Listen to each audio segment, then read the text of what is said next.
save melalui tangannya. Wow.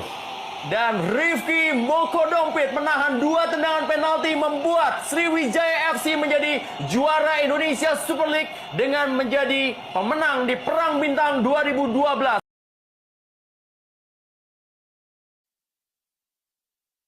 Sriwijaya kita pacar,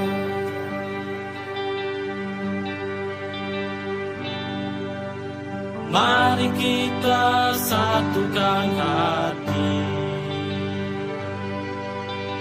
berjuang demi Sriwijaya.